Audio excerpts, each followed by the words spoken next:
जब ट्रेनों में भीड़ बढ़ने लगे, दफ्तरों में उदासी छाने लगे और बिहार, यूपी, झारखंड के गांव कस्बों में खुशहाली दिखने लगे, तो समझ जाएं कि महापर्व छठ आ रहा है।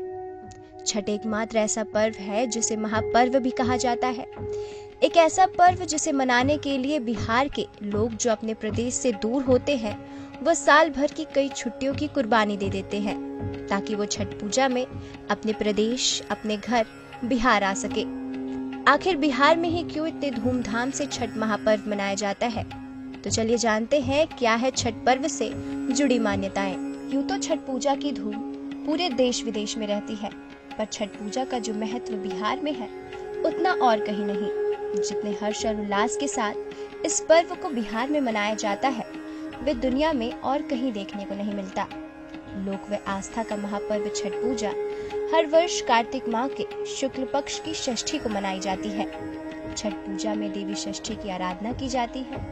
आम बोलचाल की भाषा में कहें तो देवी षष्ठी को ही छठी मैया का नाम दिया गया है। छठ पूजा जिसकी धूम पूरे 4 दिनों तक रहती है, जिसकी शुरुआत पहले दिन के नहाए खाए से होती है और चौथे दिन उगते हुए सूर्य को अर्घ देकर इसका समापन किया जाता है। इस पर्व का महत्व विशेष तौर पर निसंतान महिलाओं के लिए बताया जाता है। कुछ ऐसी मान्यता भी है कि छठ पूजा करने से संतान की प्राप्ति भी होती है। अगर बात की जाए इस महापर्व के इतिहास की, तो इसकी शुरुआत पौराणिक कथाओं से बताई जाती है। पौराणिक कथा के अनुसार छठ का संबंध बिहार के भागलपुर से है। सूर्यपुत्र कर्ण के संबंध को बिहार के भागलपुर से माना गया है। कर्ण यहाँ पूरी निष्ठा और श्रद्धा से पानी में घंटों खड़े होकर सूर्य देव की उपासना किया करते थे।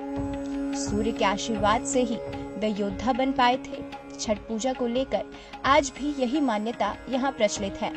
ऐसे ही एक और मान्यता है जो कि रामायण काल से जुड़ी हुई है।